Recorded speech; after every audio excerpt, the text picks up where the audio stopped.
Seja. Saúde os irmãos com a paz do Senhor Jesus, amém? Amém? Bom estar na casa do Senhor, não é verdade? O salmista Davi, ele faz: me alegrei quando disseram, vamos à casa do Senhor. Se alegrar só de falar, imagine de estar, é um motivo de muita alegria, eu creio, de cada um de nós que aqui se encontra. Convido os irmãos para abrir a vossa Bíblia no Evangelho de Jesus, na qual escreveu Marcos. O capítulo é o de número 10, e o versículo que nós iremos ler é o de número 46 ao 52. Marcos, capítulo de número 10, o versículo é o de número 46 ao 52. Enquanto vocês procuram, quero estar também cumprimentando os irmãos internautas, onde quer que você esteja, com a paz do Senhor Jesus. O Evangelho de Jesus, na qual escreveu Marcos, o capítulo é o de número 10, e o versículo é o de número 46 em diante. A palavra do Senhor vai nos dizer em Marcos 10, 46, diz assim: depois foram para Jericó, e saindo Jesus de Jericó com os seus discípulos em uma grande multidão, Bartimeu, o cego, filho de Timeu, estava assentado junto ao caminho, mendigando. Ouvindo que era Jesus de Nazaré, começou a clamar: Jesus, filho de Davi, tem misericórdia de mim. Muitos o repreendiam para que se calasse, mas ele clamava cada vez mais: Filho de Davi, tem misericórdia de mim. Jesus, parando, mandou chamá-lo, e chamaram o cego, dizendo-lhe: tem bom ânimo, levanta-te, que ele te chama.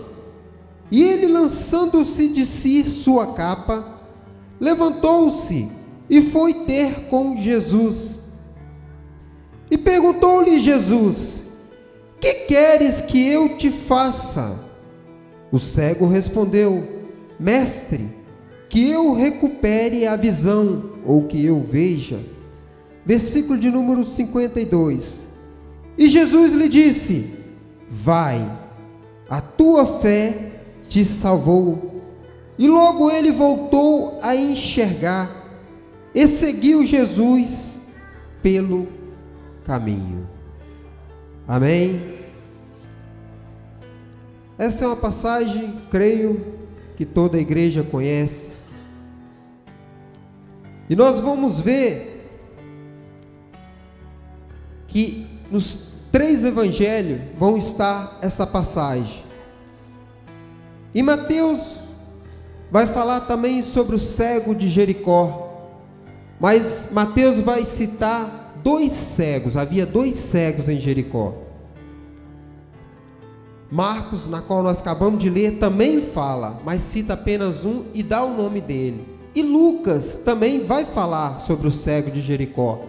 Só que a diferença de Marcos e Mateus é que eles vão falar saindo de Jericó, e Lucas se refere chegando a Jericó. Mas como eu vou me deter em cima do texto de Marcos e falar da oportunidade que teve esse cego de Jericó? Sabemos que nós todos os dias temos oportunidade que Deus nos proporciona. Temos nós sabemos aproveitar esta oportunidade. Nós, por conhecermos esta história, por conhecermos esse texto bíblico, sabemos nós que se esse cego de Jericó não tivesse tido essa atitude, provavelmente, não vou ter a certeza, mas provavelmente ele morreria cego. Porque nós sabemos que Jesus, ele passou por Jericó, ia sentido a Jerusalém, porque Jesus já sabia o que ia acontecer com ele. Jesus sabia que ele ia morrer, ia entregar a vida por mim e por você, por cada um de nós. Mas aquele cego de Jericó não sabia disso. Aquela multidão que ali estava não sabia disso.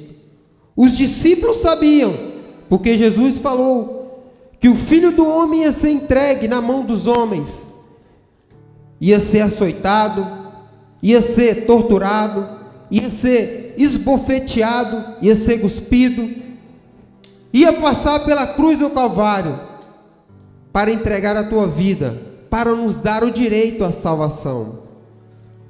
Mas o cego de Jericó não sabia. Como a Bíblia diz, ele se encontrava ali à beira do caminho. Por ele ser cego, penso eu que a sua rotina era uma rotina normal, como cada um de nós temos, e ele não tinha muita expectativa, porque nós sabemos que cego ele vive de esmola, ele vive de migalhas, ele vive daquilo que as pessoas lhe oferecem, ou melhor dizendo, o cego nem vive, ele sobrevive. E isso, nós sabemos que o cego de Jericó não tinha muita perspectiva. Bartimeu, o filho de Timeu, penso eu que não tinha muita esperança, porque o mais que ele podia pensar era um dia, talvez alguém dava esmola a mais, esse dia foi um dia produtivo, talvez ninguém desse nada, esse dia eu passei por necessidade, então ele não tinha esperança alguma. Mas nós vimos no texto na qual nós acabamos de ler, que havia uma grande multidão,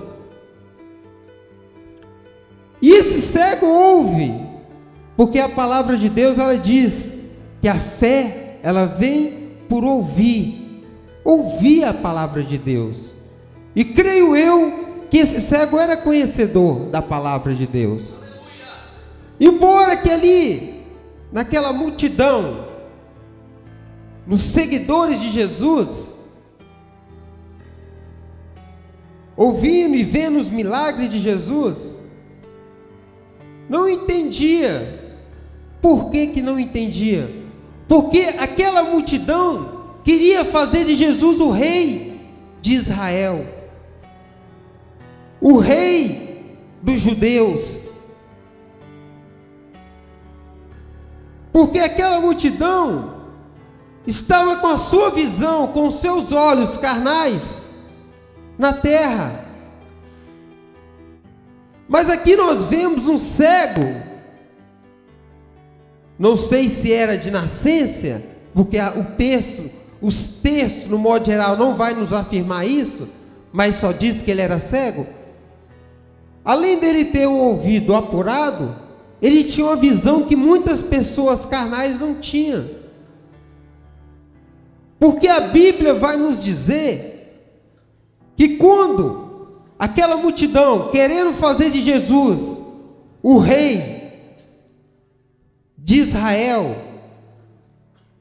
o rei dos judeus, o cego ouve, e ouvindo o barulho, pergunta o que estava acontecendo. E vão falar para ele que era Jesus de Nazaré. Só que o que ele recebe, ele não passou. Como assim?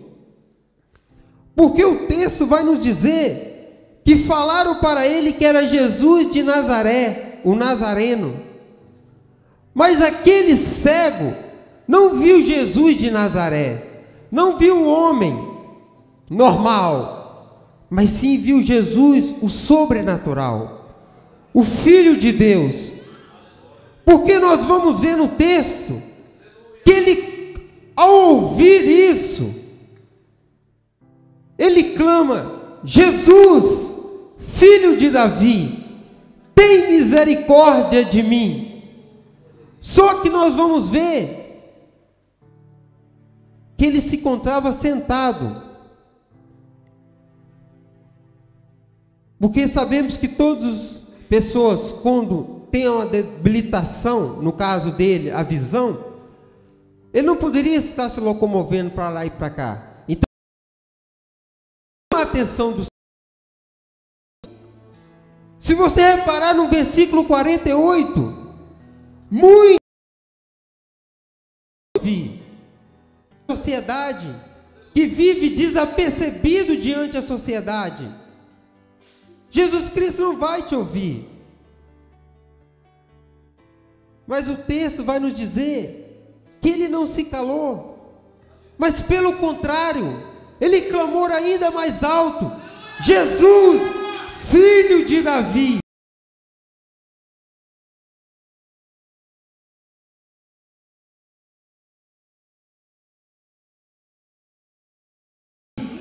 Tende misericórdia de mim.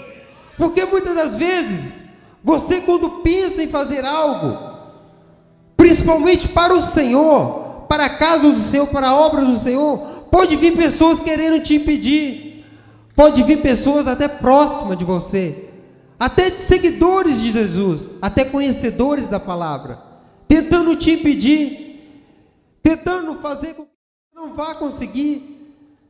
Mas se aquele cego desse ouvido àquelas pessoas, certamente aquele cego morreria cego. Aquele cego não alcançaria o seu objetivo. Aquele cego, com certeza, não ia alcançar o seu milagre. Por isso que muitas das vezes que nós colocamos em nossos corações em fazer algo, principalmente na casa do Senhor, na obra do Senhor, não olhe, não dê ouvidos a pessoas que talvez vão falar: não faça isso. Para que você está fazendo isso? Porque o Senhor, Ele nos conhece, não é por aquilo que a gente fala. O Senhor não nos conhece, não é por aquilo que a gente passa para as pessoas. O Senhor nos conhece dentro de cada um de nós. O Senhor conhece no íntimo de cada um de nós. Por isso não adianta queremos achar que estamos fazendo algo, mas na realidade não estamos fazendo. Porque não adianta querer enganar a Deus. Não adianta querer enganar Jesus. E quando aquele cego, não dando ouvido àquelas pessoas que impediu, ele de estar clamando, de estar pedindo misericórdia, ele fez com que Jesus, primeiro, ouvisse a ele, ao cego, segundo, parasse, e terceiro, mandasse-o chamar.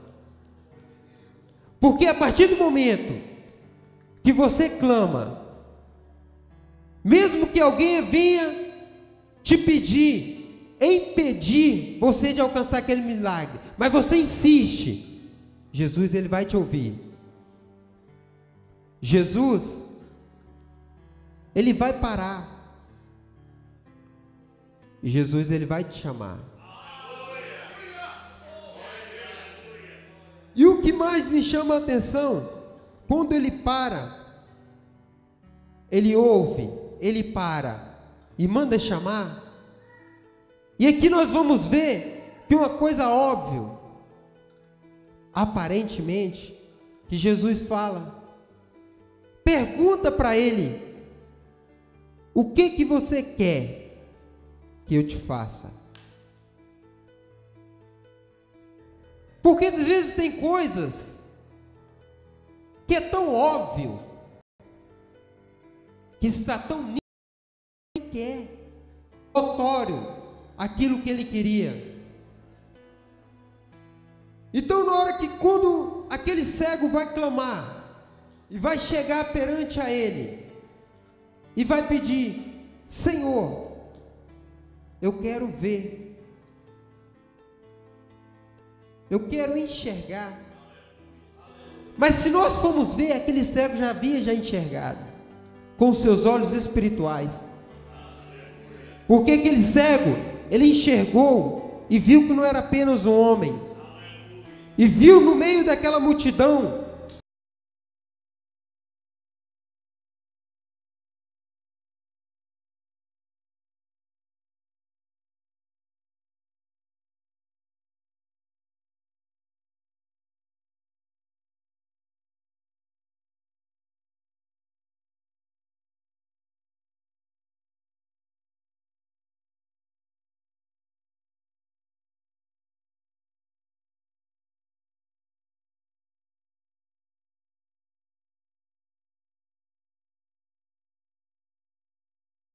aqui que chama muita atenção,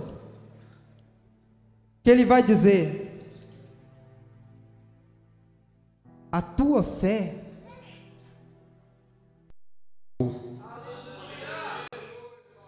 o Senhor aqui, ele podia dizer: a tua fé te curou. Muitas pessoas vêm à casa do Senhor procurando milagre. E eu vou dizer para você, você que tem fé para alcançar o seu milagre, você vai alcançar o seu milagre. Porque da forma que você crê, assim acontecerá. Só que para a salvação,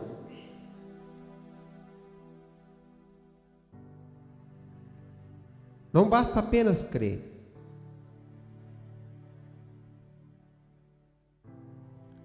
Porque quando o Senhor Jesus, ele fala para aquele cego, Bartimeu,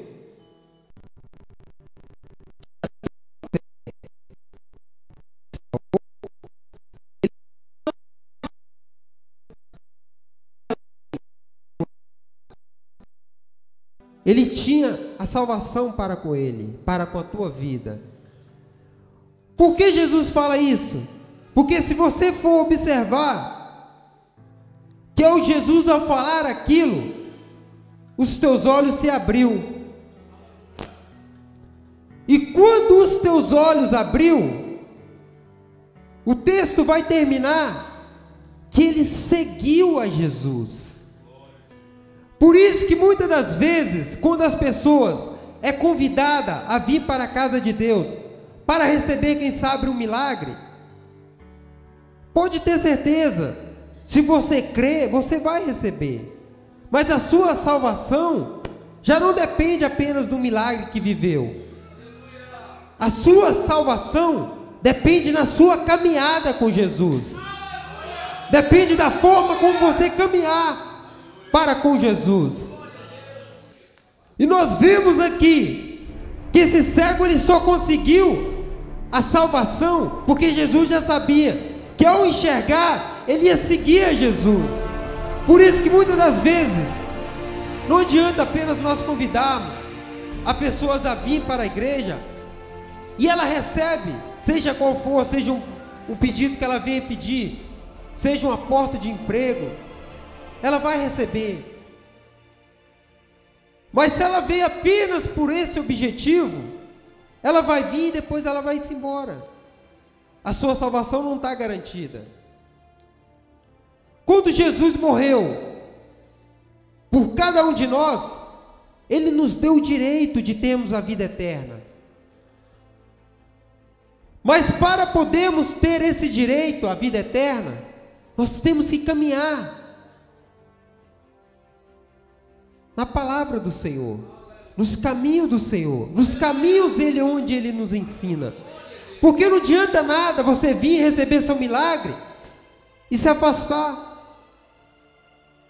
Porque, infelizmente, as pessoas vão arder no fogo do inferno. Porque o Senhor Jesus, Ele vai dizer: se o teu olho, ele faz com que você peque, arranque, para que não seja todo o seu corpo arder no fogo do inferno. Então, se a pessoa necessita de um milagre, ela recebe. Mas se ela não manter a sequência do caminho aonde ela conseguiu o milagre, não adianta nada. Por isso não adianta nada você vir receber o seu milagre e se desviar ou voltar para as coisas que você fazia. Por isso, quando Jesus, Ele fala para aquele cego: a tua fé te salvou, Ele foi claro e objetivo, porque Ele sabia que o cego, quando recebia o milagre, ele ia caminhar, ele ia seguir Jesus. Por isso,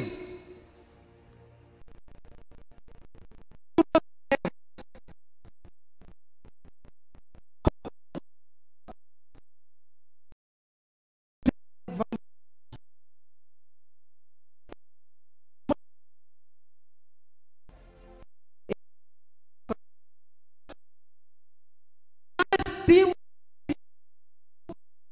salvação. O milagre de Bartimeu, o filho de Timeu, ele poderia ser curado, mas se ele não continuasse no caminho do Senhor, nada adiantaria. O que adianta nós sermos curados? O que adianta nós recebermos o milagre de Deus, mas se não permanecermos no caminho do Senhor? Nada disso adiantaria, nada disso adianta.